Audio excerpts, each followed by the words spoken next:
Bon, bah, on arrive déjà au terme de ces 3 jours de 3. Donc il va être temps de faire un petit bilan sur ce qu'on a vécu, ce qu'on a pensé de tout ça.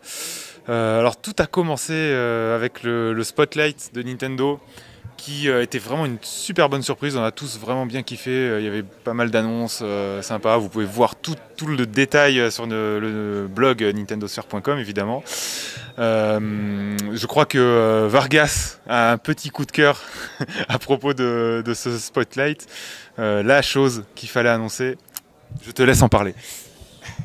Bah en fait ouais moi avant le Spotlight, avant le 3, je disais bah Nintendo il a qu'une chose à faire, c'est là la Switch, on a quasiment tout dessus, on a presque toutes les licences qui sont dessus, même si on savait pas encore qu'il allait y avoir Kirby et Yoshi. Mais je disais, la licence forte qu'il fallait sortir, c'était Metroid. Et je pense qu'ils le savaient eux-mêmes. Et c'est pour ça ils ont annoncé Metroid Prime 4, même si, même si ils ont rien montré du jeu. En mode, on sait ce qu'on a à faire, on est en train de le faire, les gars, ça arrive. Et j'étais parti après, juste après, on commençait à parler et tout, à dire ouais, hein. Et j'étais en train de dire voilà, c'est parfait. Ils font Metroid Prime 4, ils se rendent compte que c'est un truc de ouf, et juste après, ils relancent la licence avec un Metroid 2D. Et là, on n'a même pas le temps de finir de parler. Hop, Treehouse, ah, une exclusivité, machin. Boum, Metroid 2 qui revient en mode remake. Donc c'est juste énorme. Donc là, potentiellement, 2010, fin 2017, 2010. Alors, est-ce que Metroid Prime 4, ça va? Metroid Prime 4 sortira en 2018, je suis pas sûr, mais en tout cas, Metroid repart et ça fait plaisir. Et je suis très content. Alors, alors après, bon, on est allé voir un peu le stand Nintendo, hein, c'est le stand qui nous intéressait évidemment. Là, tout était sur le thème de Super Mario Odyssey. C'est Odyssey en anglais. C'était vraiment le gros jeu mis en avant sur ce salon. Il arrive fin de l'année, même octobre, plus tôt que ce à quoi on s'attendait. Donc vraiment une grosse surprise et c'était vraiment cool. Tous les décors sur Mario, le jeu on a pu y jouer même s'il y avait énormément de monde et on a vraiment tous bien aimé. C'est vraiment le gros Mario 3D qui a un petit côté aventure qui est vraiment sympa. On va un peu faire à tour de rôle dire ce qu'on a pensé de cette E3. Donc vas-y Rash. Merci Chetan. Non oui, alors le 3 a commencé un peu de façon chaotique. Alors oui, on a adoré bien sûr le stand Mario qui était vraiment merveilleux. Les décors, moi je pense que c'est le plus beau stand de tout cette E3 très clairement. Les décors sont vraiment somptueux, il y a même des petits bonus cachés comme vous pourrez le voir dans la vidéo qu'on a faite spécialement autour du décor du stand. Malheureusement le premier jour par contre, Nintendo a été un peu pris de court. Et vraiment c'était un peu le bordel, voilà. Les lignes, les queues étaient vraiment pas mal gérées, voilà. Impossible de faire la queue correctement, les temps d'attente étaient vraiment énormes. Oui, ils n'avaient pas prévu qu'il y ait autant de monde. Voilà, il faut savoir aussi que voilà, ça a été ouvert au public cette année, donc c'est pour ça je pense qu'ils ont été pris de court. Heureusement, voilà, la première demi-journée s'est mal passée, mais dès le lendemain, ils ont installé des barrages, bien géré les queues, etc. Et ça s'est beaucoup mieux passé. Le premier jour, on a pu jouer à un jeu ou deux maximum, c'était vraiment l'enfer.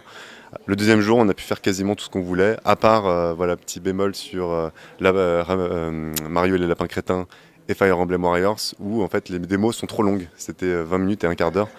Donc au final, les queues, même s'il y a 10 personnes, bah, ça fait directement 2 heures, 3 heures de queue, donc c'est quasiment impossible d'y jouer. Donc voilà, mais on a pu accéder par contre à l'espace presse, l'espace un peu VIP Nintendo, donc on a pu tester Mario et Lapin Crétin et Fire Emblem Warriors, comme vous pourrez le voir sur les vidéos qu'on a faites spécialement pour ces jeux-là. Et donc voilà, pour avoir nos comptes rendus là-dessus. Un petit coup de cœur sur ce...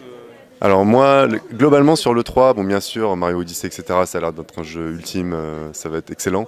Mais si je voulais pointer voilà, sur un jeu en particulier, ce serait Mario et le Lapin Crétin.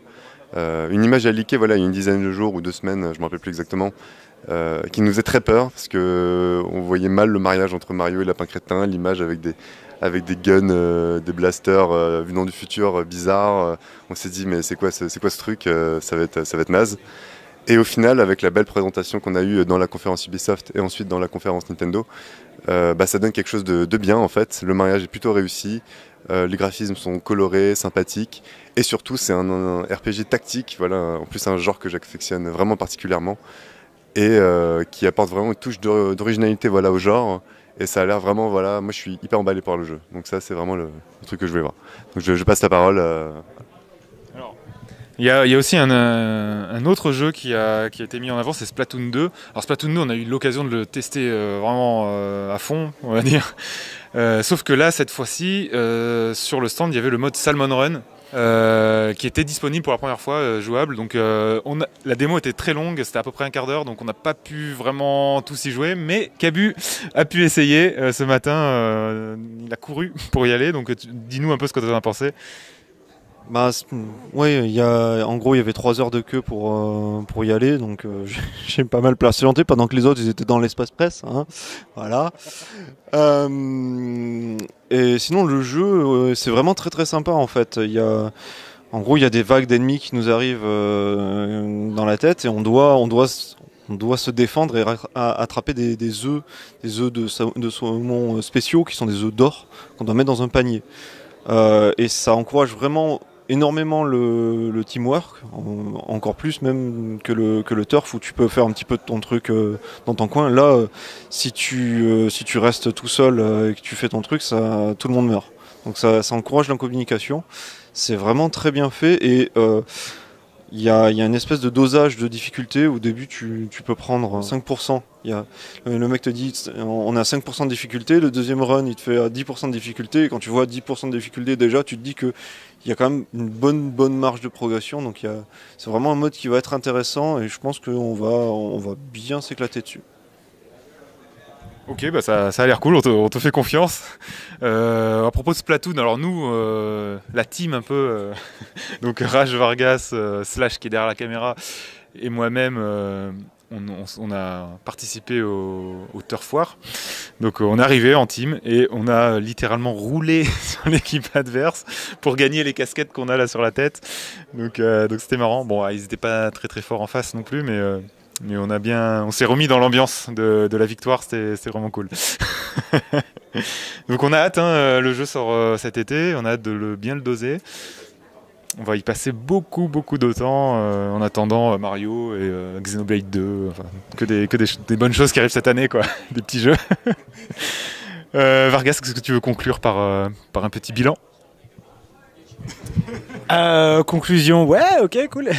Non, mais voilà, un i3, un E3 plutôt agréable. C'est vrai que voilà, le premier jour a été compliqué. Ensuite, ce qui est dommage, c'est que du coup, oui, on a pu faire tout ce qu'on avait à faire sur le stand Nintendo, mais sur les autres stands, finalement, on n'a pas pu. On a essayé de tester ce qui nous intéressait le plus, mais voilà, au prix de patience. Et c'est vrai que c'est une bonne chose de l'ouvrir au public, mais peut-être un petit coupe-fil pour les médias, ça aurait pu être pas mal ou quelque chose comme ça. Mais en tout cas, ou des jours séparés, voilà, un jour pour les médias, 2 jours pour le public. Mais en tout cas, l'ambiance est là, les stands sont magnifiques, ils sont gigantesques, tous les éditeurs font le job, les staffs sont juste géniaux. C'est vraiment, voilà, le 3 c'est l'ambiance en fait, surtout. Même si tu testes pas tous les jeux, au moins tu es dans l'ambiance, tu fais des trucs. On a fait tous les 3 jours avec plaisir. Et voilà, maintenant on n'a plus qu'à attendre que les jeux sortent et jouer. On a beaucoup de jeux à faire cette année, donc ça va être cool. À peine le temps d'en finir un, ça va enchaîner, donc vous aussi, hein, j'espère. Donc voilà, on part sur une bonne nouvelle, hein, on est content. On peut dire quand même, on peut dire vraiment avec assurance maintenant que Nintendo va mourir. Bah ouais. Voilà. Oui. Ouais, Comme tous les ans quoi. Ce qu'on entend depuis 2-3 ans, hein, que Nintendo va mourir et que Mario va finir on va pouvoir jouer à Mario sur PS5. Hein. Ouais, je pense. Hein. Je pense bientôt. Ouais. PS5, il y aura Mario dessus. Mario versus Sonic. Je sais pas. Mario versus Kratos.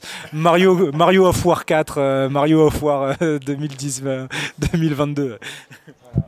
Non, en tout cas, ça fait plaisir de voir que là, c'est un peu l'âge d'or du jeu vidéo avec tout ce qui sort sur toutes les consoles, des jeux excellents partout. Et ça fait plaisir de voir que Nintendo assure le coup et suit la tendance sans problème. Voilà.